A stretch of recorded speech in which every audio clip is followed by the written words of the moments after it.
Okay, I've got my cowl roughed out where it'll fit over everything. Now don't panic, you're going to have to take a pretty good chunk out of the bottom of that to fit all this. I'm going to leave this band across the back because that'll help strengthen it and it won't be as much vibration on the sides of it. I've got it roughed out. Now I'm going to take a bit like that and I'm just going to smooth it up a little bit. So I'll be back as soon as I get that done. Alright, there you go guys. Got a cowl. You have just barely enough to overlap on the fuselage and hide that, and it'll be just about perfect for the back of the thrust washer. When you're cutting this fiberglass, do wear a mask. That stuff, that dust is really bad for you, and wear glasses. But don't ever grind this fiberglass without a mask on, because it's horrible for your lungs. So if you don't want your lungs eat up, then you can wear one of these. Alright, now we've got it cut and fitted. Everything's clearing. Now what we're going to do is I'll show you how to tape the sides of it here and mark the holes where we drill those. So I'll be back when we do that. Alright, I don't know, maybe this will help you some. On the cowl, it's a big opening. I've got mine at 2 1/4 from the back, but you could actually go 2 1/2 on that side. Excuse me. The sides, roughly from the bend over, is 1 1/4 inches, and that's basically 1 1/4 inches on that side, maybe 1 inch on this side, the muffler. And then from the front of this up here is about 1 1/4 inches. So you're going to have to basically cut that out in a square, and then this left-hand corner here, you're going to have to kind of round out a little divot there to clear the corner of this muffler right here. You don't want that touching your cowl. It'll vibrate it, the paint, so it won't real bad and burn it. So I don't know if that'll help you or not, but there's the measurements that kind of give you an idea to get started. What I did, I just pushed it up on here and it only go about that far, and I just kind of made a mark where the plug was and the muffler, and then start guessing at that and made me a circle, and I come up with that. But that'll help you with a more accurate measurement though. Anyway, the only thing I got left to do on this is drill for the fuel tab over here, and I'll do that here in just a minute. So alright, we'll be back in a minute on drilling the hole for the fuel dot. This, about halfway through this, is about the right diameter, and I just use that.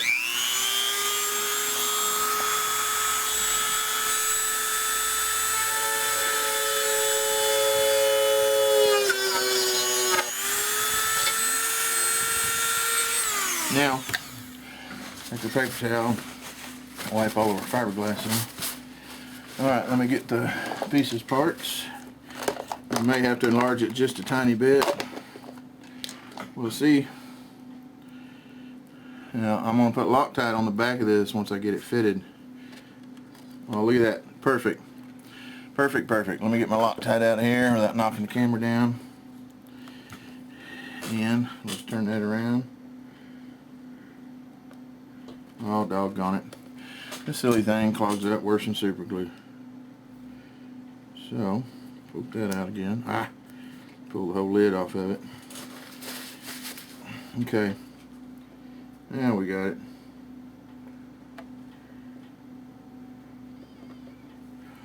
Alright, now we'll put our thumb screw on there.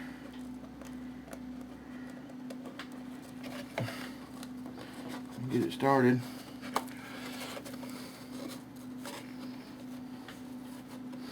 Snug it down pretty good, then that Loctite will set on it and that'll hold it.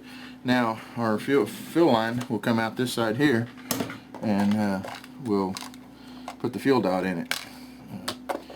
So I've got our hole there. Makes it a nice, neat looking fuel fill.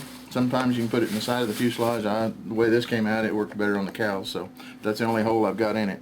I think I've decided to not drill the holes in the top for the adjustments. I'll just pull the cowl if I have to fine tune it. It only takes a couple of minutes. So anyway, alright, that's it on that. I'll be back in a minute and show you how to tape the sides and measure and mark with paper and drill those holes. So we'll be back on that in just a second. I forgot to tell you, any of your ink marks from your Sharpie, just denatured alcohol on a paper towel and it will take all those marks right off of that. So easy to clean up. Okay, first thing we're going to do is drill our holes right here. And you have this, you can see here at the top of the fuselage, this board goes forward, so we're going to drill our holes right into that for the cowling, and I'm going to put them right in that black stripe. Just center them up. Let's see, make sure. I better get a smaller bit. Alright, let's drill that one.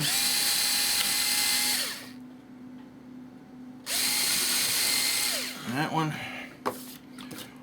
And I'll turn it around and drill the other side, and then I'll be back. Now what we're going to do is take the drill bit out of the drill, and I cut, all you need to do is just, I use printer paper, and I cut this one shorter because of the switch over here. Poke the bit through there, stick it in your hole, nice and snug, and then while that's carefully held in place, put a piece of tape, whoops, flatten it back out.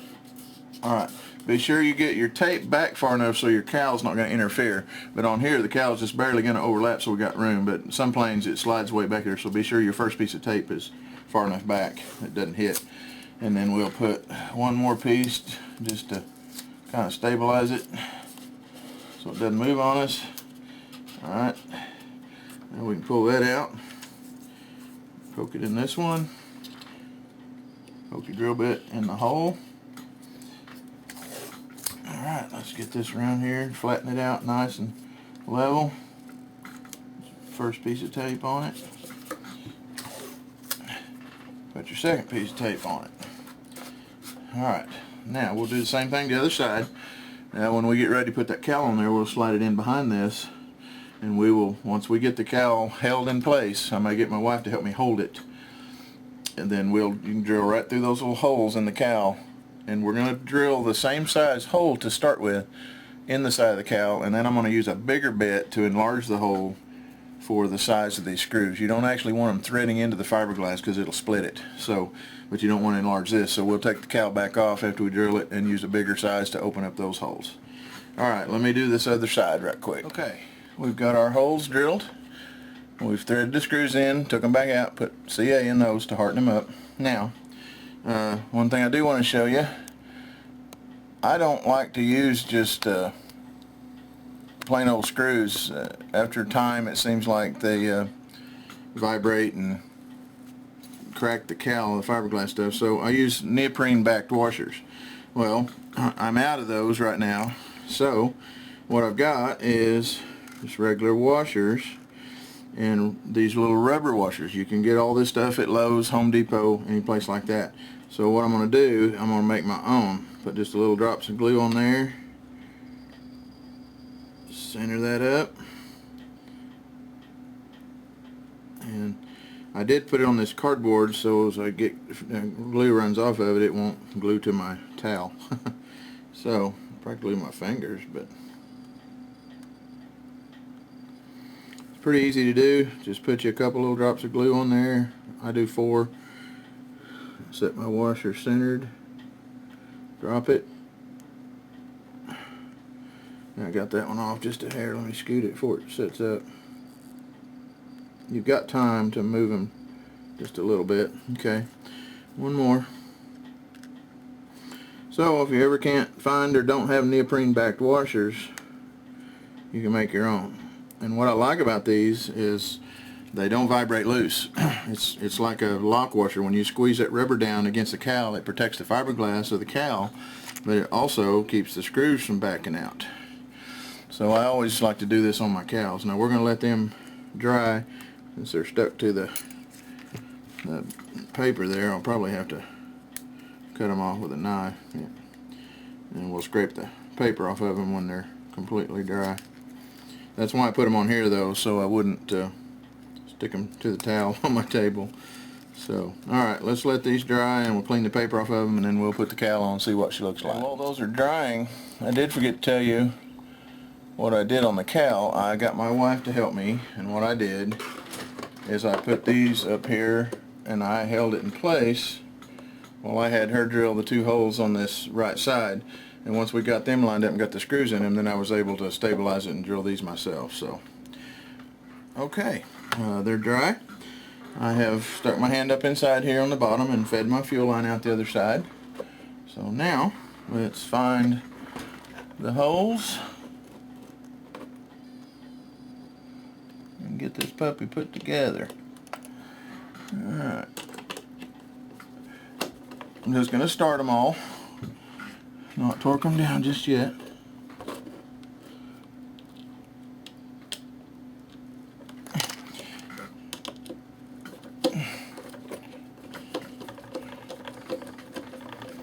Okay, get over here and get these two.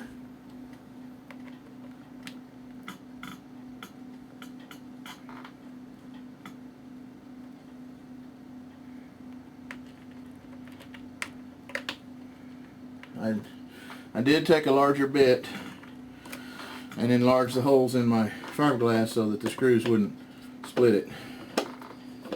So, let me get this fourth one started. They all come out perfect. Gotta like that. What sucks is when you do them and then you go to get it, put it on there, and one hole's slightly off. It has happened before to me. Alright, let me get these tightened down. Center up my washer, since they're slightly too big for this screw head, just a hair. Now you can cinch that rubber down pretty good on the side of this, and that will keep it nice and snug.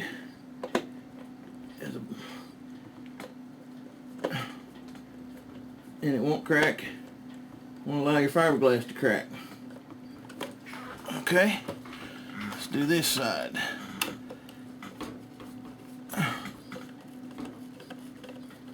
There you go.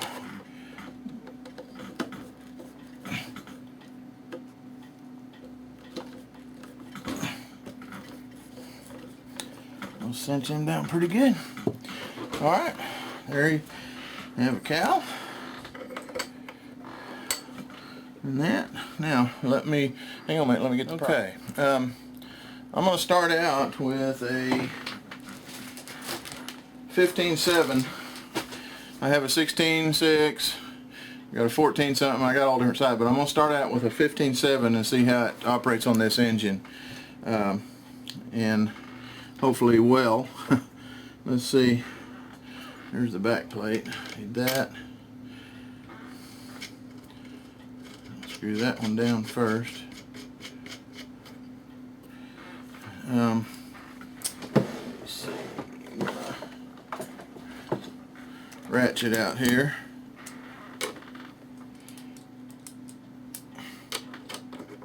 Okay, now I'm going to snug this down as I want to turn my engine, find out where the compression line is.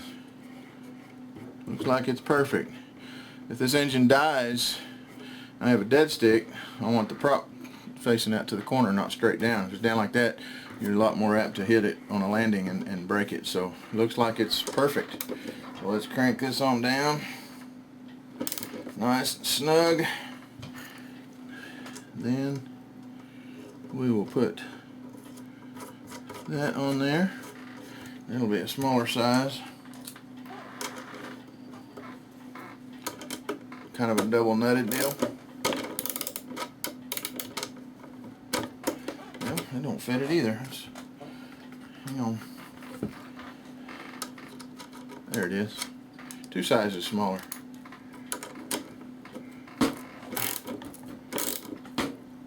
Tighten that down good. Now, I gotta go find the bolt that goes in here. I've left it over here somewhere. Hang on a minute. One thing right quick. I'm running a 3-blade prop on this just because it's scaled to a real one. And I like the looks of them, but I've got a 3-blade nose cone.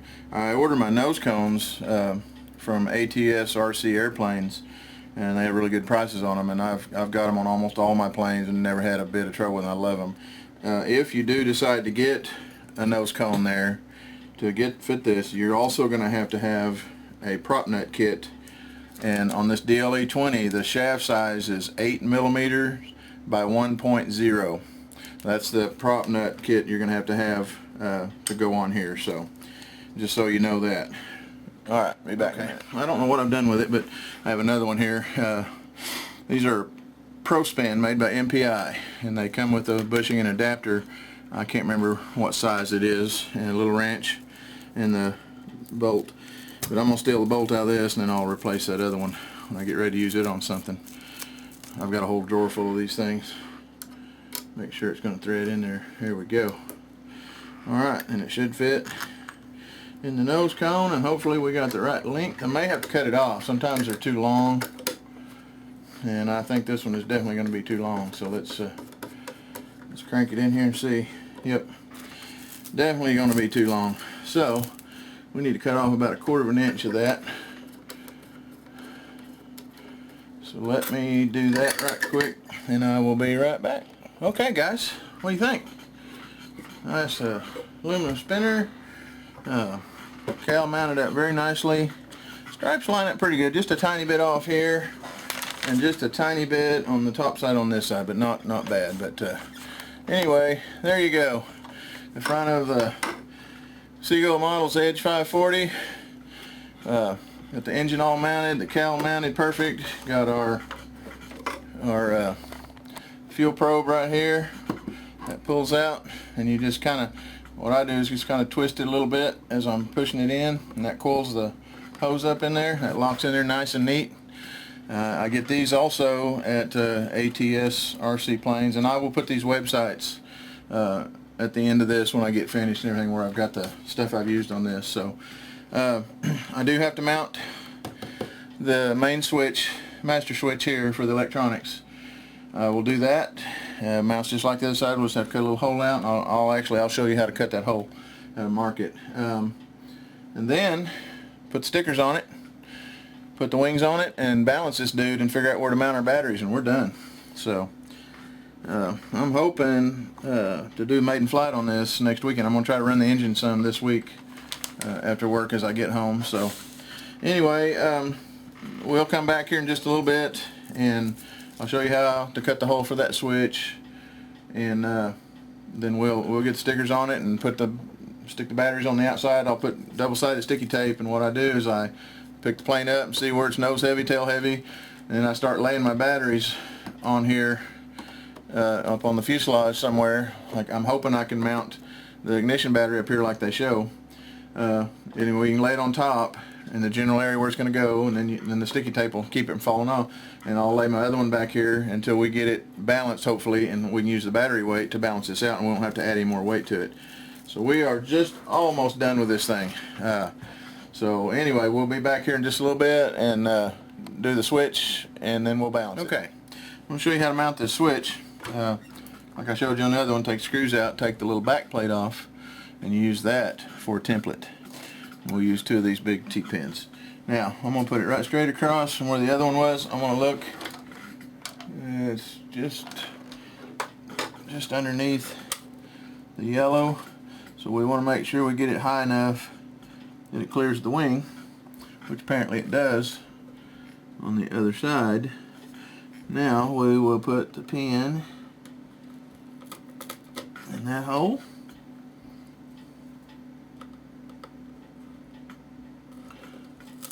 That hole, we'll go ahead and push them up tight.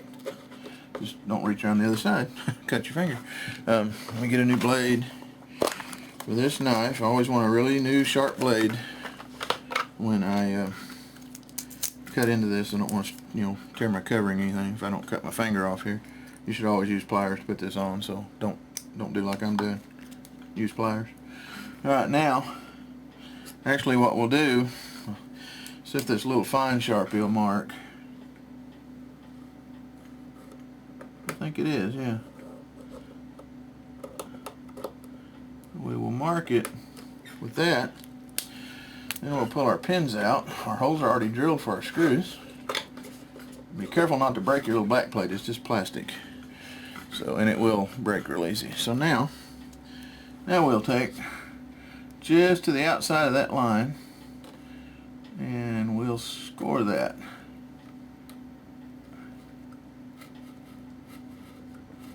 We might have to trim just a hair. We'll see. And just keep going back and forth on that, and it go away from you. Don't ever pull the blade towards you. See there, it's all the way through. Okay, now let's go ahead and do the bottom one just to the outside of the line.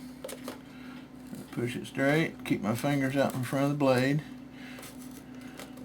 Don't try to go too deep the first time.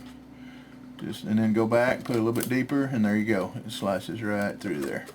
Now we'll go back this direction, get my hand out of the way, cut it to my mark.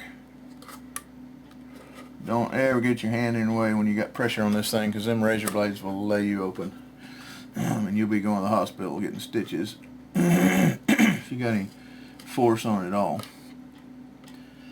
Gosh dang it.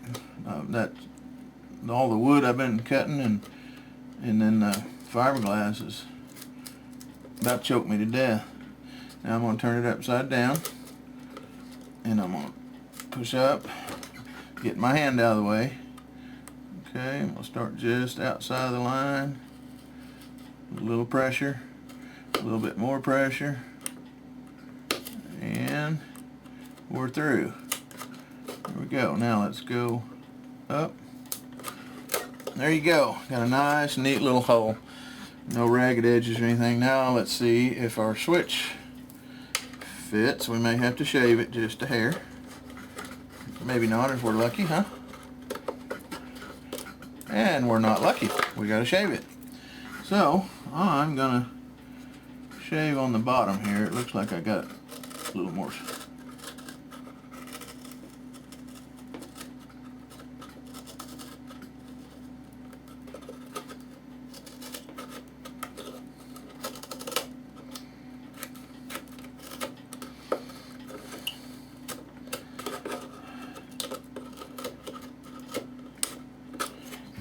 Just a little bit at a time. You don't want to take too much. Let's try it again. I want my on to the back. There we go. Look at that. Alright, the rubber gasket's still around here. Now we will thread the wires through the back plate. Push it back up on there. And find what I did with my screws. Remember, we already have a hole where the pin was. So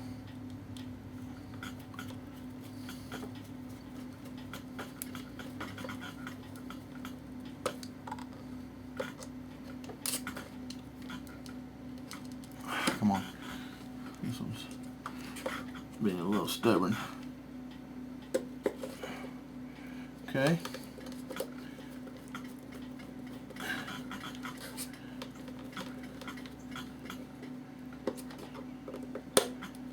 Alright. Now we'll cinch up our wires here a little bit later. We'll go ahead and plug the switch in. And then after we figure out where we mount our batteries, we'll put safety clips on this also so it doesn't come loose. Now, turn that on and power it up. There we go. We got, see how much faster those move with a 6-volt battery? I had a little bitty 4.8 and they were just moving real slow, but 6-volt, they're much faster. I love these DHS or DS831 JR servos. I've got them in several of my 120 size planes, and they work really well. They're 88 ounce torque at 6-volt. Pretty much plenty of power for most planes like this. Now this one here, if I was going to 3D it, I'd probably put a little bit stronger one on the rudder, maybe elevator, but I'm not much into 3D. I just like to fly them. So, all right, guys, there we go. Got that all wired up. We just got to fine-tune the wiring, and I'll just use zip ties and snug it all up inside here where it's not flopping around and out of the way of all the servos and everything. We'll tie this down back here. So the only thing we have left now is to put the stickers on it, put the wings on it, and balance it. So we will be back when we do that, and then the next show after this will be the maiden flight. Okay, guys, we've figured out where the batteries are going to go. I'm going to show you how I build my battery blocks. I get these little pieces of wood. There's like 4 to a bag. I get them at Hobby Lobby, but any hobby shop that has wood. This is a light ply. That's what this is. I cut it, I measure and cut it to fit the battery, and then I've got little 1/4 inch square stock. I cut 4 pieces of that for each one. And then you want foam on one, where your battery's going to lay. Any kind of foam. You can put double-sided sticky tape or glue it on or whatever, but I get these little things out of again, out of my dental business. They come in little boxes that have our implants in them, and they've got peel-off sticky back on them, so it works perfect. So I get to collect all those every time we do an implant case. I get 3 or 4 of these, so it works handy. But if you don't have that access, just buy some foam to wrap your battery stuff in from a hobby shop or whatever, but cushion it a little bit from vibration. Then what I do is let me get my glue opened up here. Okay, we'll turn that over, and these don't have to be perfect. You gotta be kidding me. Wow, my glue is empty. Hang on a minute, let me see, get some more glue out. We'll go ahead and use regular CA for this. Just put a little bit of CA on your blocks. Put one on each corner, making sure that it's not sticking out past the end. Like I say, these don't have to be perfect. The little balsa on the side, inside of the plain fuselage, is where I'm going to glue this to. So you can be sure to look in there and see how your wood lays before you build this, so you can glue it to it. But what we'll do, glue these all on here like this, is what I do. Like I say, they don't need to be perfect. Alright, and we'll let them set. Let's do this one. Like I say, just on the corners. Usually I use my thin CA and I just wick it around this, but it was empty, so I just got my regular medium CA out. Doesn't matter. And just have to give these time to bond. It won't take but a minute. Okay, we'll let that one set. Now, let me put that up. I can't believe I emptied that, but I sure did.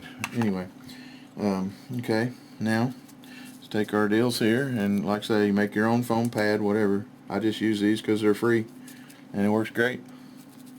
So, put 2 of those on there.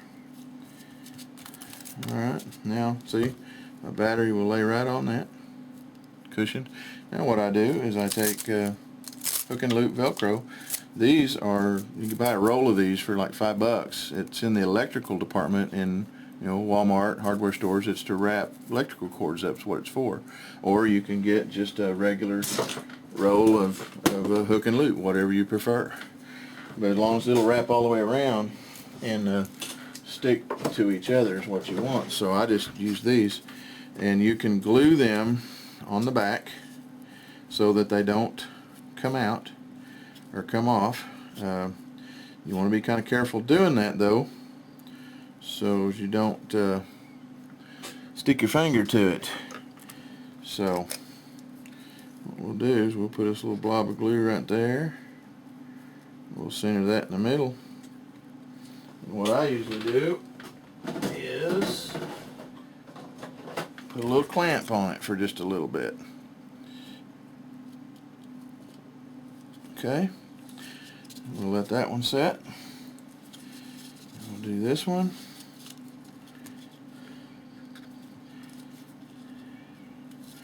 So just don't get your finger, or be careful, don't get your clamp on it because it will stick to it. So I'll just run that up there and get it right in the center of that where my glue doesn't get on it. Alright, this one should be set.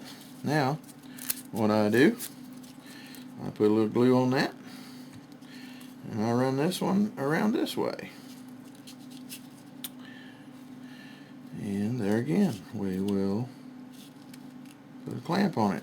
Let that one set. It doesn't take but just a minute for this stuff to set. So this way it keeps your strips from coming loose and getting pulled out. I mean, you can thread them back down through there, but this way it holds them in place, and you don't have to worry about that when you're changing your batteries or whatever.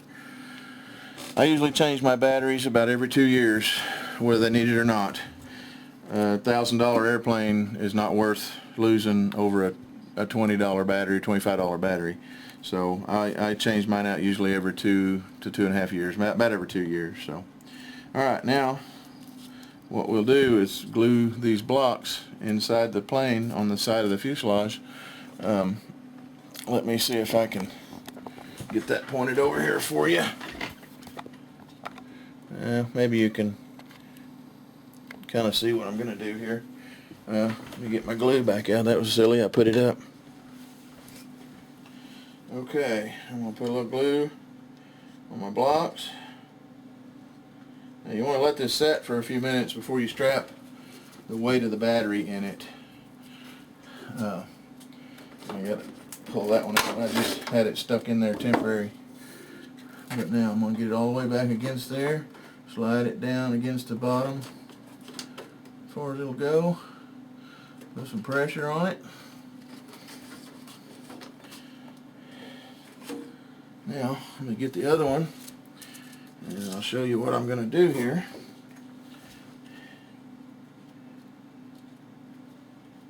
Alright, got our glue on there. Let's put it down against the back, all the way in the corner there where I want my battery. Now I've kind of got this little nifty block that I made. It's foam rubber. I'm going to push it down in between them, hold pressure on them to set for just a little bit. Okay, once them glue sets on that, then we'll come back and we'll strap the batteries in. I'll be back in just a second. Okay, over here, done gluing. Should be set. Been about 5 minutes now. Okay, now if I can get to this, I will take my battery. You gotta get your little Velcro deals all unhung from each other. Okay. Now, I'm gonna slide that right down in there. A little hard to get your hands in here on this dude.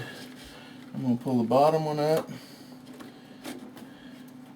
Put that under the wire. And push that down. And I'm going to pull the side one around. I know you can't see in here, but I'm just putting tension on it wherever I can get my hand through here to push it. And there you go. It ain't going nowhere. Alright, we got the batteries installed. Hook them up. Let's don't forget to always put safety clips on your battery connections so that they do not get pulled loose.